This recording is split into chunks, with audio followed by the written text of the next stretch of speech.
Hello guys, welcome back to my channel. My name is Parul और आज के इस वीडियो में मैं आप लोगों के साथ शेयर करने वाली हूँ कि रुजुता दिवेकर मैम के डाइट प्लान को फॉलो करते वक्त डे 9 पे मैंने क्या क्या लिया था। तो सबसे पहले मैं अपने डे की स्टार्ट आजकल करती हूँ प्लेन वाटर से। पहले की अगर मैं बात करूँ तो मुझे प्लेन वाटर पीने में थोड़ी प्रॉब्लम लगती थी और मैं बहुत ज़्यादा पानी कंज्यूम भी नहीं कर पाती थी सुबह उठते ही, क्योंकि मुझे उसकी हैबिट नहीं थी। और अगर आपको भी हैबिट नहीं है तो मैं अपने एक्सपीरियंस के अकॉर्डिंगली बताऊंगी, आप इसको सिर्फ 4 से 5 दिन तक लगातार फॉलो कीजिए। उसके बाद आपको ये बहुत ही ज़्यादा ईजी लगने लगेगा। इवन मैंने ये स्टार्ट किया था, मैं जब स्टार्ट करती थी तो मैं अपना जो पानी का कंजम्पशन है वो मैं देखती थी, तो मेरे को 1 गिलास पीना भी बहुत ज़्यादा टफ लगता था। लेकिन अगर मैं अब की बात करूँ तो मैं आराम से 2 गिलास पानी पी लेती हूँ। इवन मुझे फ्रस्टी फील भी होता है सुबह उठते ही, क्योंकि अब मेरी बॉडी को भी हैबिट हो गई है। तो इस तरीके से मैं मॉर्निंग में ही अपना 400 टू 500 ml जो वाटर इनटेक है वो कंप्लीट कर लेती हूँ। और वैसे भी ये कहा जाता है कि अगर आप स्टार्टिंग ऑफ द डे के 3/4 डे में अगर आप अपना वाटर इनटेक बहुत अच्छे से रखते हैं तो रात को सोने से पहले या फिर रात को सोते वक्त या फिर नींद में भी आपको ऐसा नहीं लगेगा कि आपको बार बार पानी की ज़रूरत फील होगी, और आपकी नींद भी डिस्टर्ब नहीं होगी क्योंकि आप थर्स्टी फील कर रहे हैं। और आपकी नींद भी जो है वो भी बहुत अच्छे से आएगी। और ये डाइजेशन के लिए भी बहुत अच्छा होता है कि अगर अपना वाटर इनटेक आप मोस्टली 80 टू 90% जो आपका डेली की रिक्वायरमेंट है वाटर इनटेक की, आप उसको स्टार्टिंग के 3/4 ऑफ द डे में कंप्लीट कर दें। यानी कि इवनिंग तक जितना भी आपका पानी है, अगर आप 80 से 90% इवनिंग तक ले लेते हैं तो बाकी के टाइम में यानी कि रात के टाइम में आपको इतना ज़्यादा थ्रस्टी फील नहीं होता है, या फिर आप ओवर थ्रस्टी फील नहीं करते हैं। तो क्या होता है कि जब हम रात को सोने से पहले कई बार पानी बहुत ज़्यादा पी लेते हैं, क्योंकि हमने थ्रू आउट द डे पानी का जो अपना कंजम्पशन है उस पर ध्यान नहीं दिया होता है, या फिर अपना वाटर इनटेक जो है सफिशिएंट नहीं लिया होता है, तो हमें रात को सोते वक्त ब्लोटिंग फील होती है।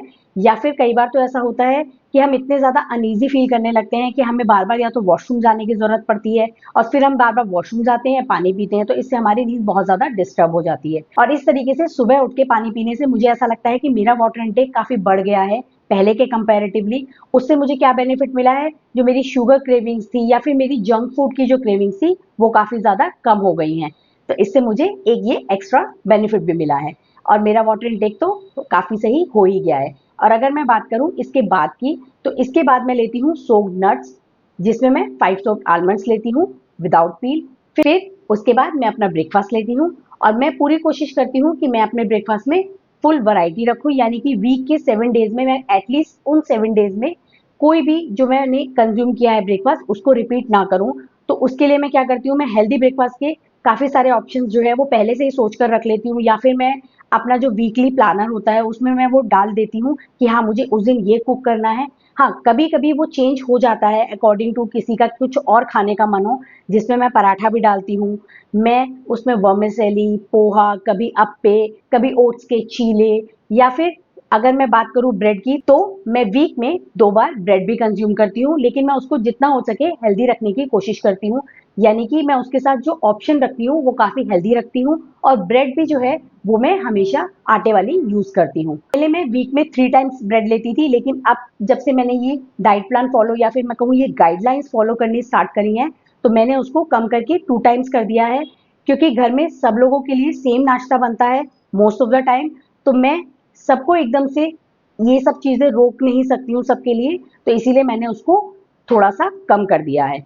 तो डे 9 पे भी मैंने ब्रेड ही ली थी और उसके साथ मैंने ऑमलेट लिया था। और अगर मैं बात करूं कि मैं अपना ब्रेकफास्ट किस में बनाती हूँ, तो मैं अपना ब्रेकफास्ट हमेशा कुक करती हूँ या तो देसी घी में या फिर ऑलिव ऑयल में, डिपेंड्स कि मैं क्या कुक कर रही हूँ।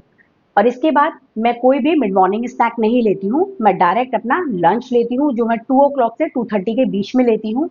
और मेरा लंच जो होता है वो बाकी मील्स के कंपेरेटिवली थोड़ा ग्रैंड होता है, क्योंकि उसमें मैं सैलेड भी रखती हूँ, मैं उसमें दही भी रखती हूँ, और रोटी सब्जी तो उसमें होती ही है। तो डे 9 पे मैंने गाजर मटर की सब्जी के साथ थोड़ी सी दही, थोड़ा सा सैलेड और रोटी ली थी, लेकिन मैंने उसको फिर से वैसे ही सर्व किया था। मैंने फुल पोर्शन अपने आप को एकदम से नहीं सर्व किया था, भूख के अकॉर्डिंगली मैंने हाफ हाफ करके उसको सर्व किया था और बिना डिस्ट्रक्शन के उसको धीरे धीरे खाया था। लेकिन मैंने अपने आप को बिल्कुल भी ऐसा नहीं है कि हंग्री रखा था कि नहीं मुझे कम खाना है, लेकिन मैंने उसको बहुत ज़्यादा ध्यान से खाया था। तो जब मुझे लगा कि हाँ मैं सेटिस्फाइड फील कर रही हूँ, तो वहाँ मैंने स्टॉप कर दिया था। भले ही वो एक बाइट ही क्यों ना बची हो, मैंने उसको एक्स्ट्रा बिल्कुल भी कंज्यूम नहीं किया था। फिर इसके बाद मैंने इवनिंग स्नैक लिया था, और डे 8 से जैसे कि मैंने आपको पहले वाले वीडियो में भी शेयर किया था कि अपना इवनिंग स्नैक चेंज कर दिया है। मैं पहले इवनिंग स्नैक में कॉफ़ी लेती थी, लेकिन मैं अपनी उस आदत को छोड़ना चाहती थी।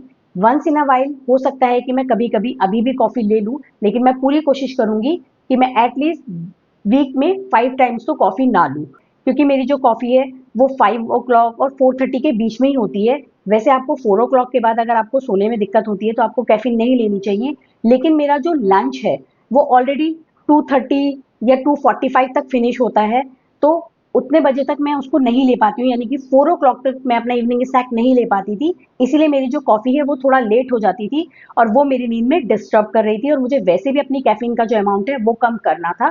तो इसलिए मैंने अपनी इवनिंग कॉफ़ी स्किप कर दी थी और उसकी जगह मैंने रिप्लेस करा था उसको फ्रूट से, क्योंकि मेरा जो फ्रूट की टाइमिंग्स है वो कहीं और सेट नहीं हो रही थी, इसीलिए मैंने अपने इवनिंग स्नैक में फ्रूट रखा है। डे 9 पे मैंने मिक्स फ्रूट लिया था, जिसमें मैंने एक बहुत स्मॉल साइज का बनाना लिया था और इसके साथ मैंने एक मीडियम साइज का पियर लिया था। फिर इसके बाद मैंने अपना डिनर रखा था और मेरा डिनर जो है वो बहुत ही ज़्यादा सिंपल होता है, मोस्टली वो दाल रोटी या फिर दाल चावल ही होता है। तो डे 9 पे मैंने दाल रोटी ली थी और ये मेरी लास्ट मील होती है, क्योंकि मैं कोई भी बेड टाइम ड्रिंक नहीं लेती हूँ। अगर मैं बात करूँ अपनी एक्टिविटी की, तो डे 1 पे मैंने अपनी एक्टिविटी को थोड़ा बढ़ाने की कोशिश की थी, लेकिन उसके बाद मुझे वायरल हो गया था, तो मैं उस चीज़ को कंटिन्यू नहीं कर पाई थी। लेकिन क्योंकि अब मैं बेटर फील कर रही थी, तो इसीलिए मैंने डे 9 से फिर से अपनी एक्टिविटी स्टार्ट कर दी है और मैंने पहले कार्डियो पे ही थोड़ा-सा ध्यान दिया है। अभी मैं स्ट्रेंथ ट्रेनिंग की तरफ नहीं सोच रही हूँ, क्योंकि पहले मैं ये चाहती हूँ कि मैं रेगुलर हो जाऊँ किसी भी एक्टिविटी को करने के लिए, यानी कि मैं दिन में अपने लिए 15 टू 30 मिनट्स पहले निकालने लग जाऊँ, फिर उसके बाद मैं इस चीज़ पे ध्यान दूँगी कि मुझे किस दिन पर क्या चीज़ करनी है। तो डे 9 पे अगर मैं बात करूँ, तो मैंने 15 मिनट के लिए डांस किया था और मैं आप लोगों को भी यही कहूँगी कि जो चीज़ आपको अच्छी लगती है, आपको वहीं से स्टार्ट करना चाहिए, तो आपके कंटिन्यूएशन में ईज़ी रहता है। जैसे कि या तो मैं स्पोर्ट्स खेल लेती हूँ, यानी कि बैडमिंटन प्ले कर लेती हूँ या फिर मैं डांस कर लेती हूँ। तो मैंने 15 टू 16 मिनट्स के अराउंड नॉन स्टॉप डांस किया था। हाँ, इंटेंसिटी इतनी हाई नहीं थी, लेकिन मैंने बहुत दिनों बाद किया था, तो मैं इससे ज़्यादा डांस उस वक़्त नहीं कर पाई थी।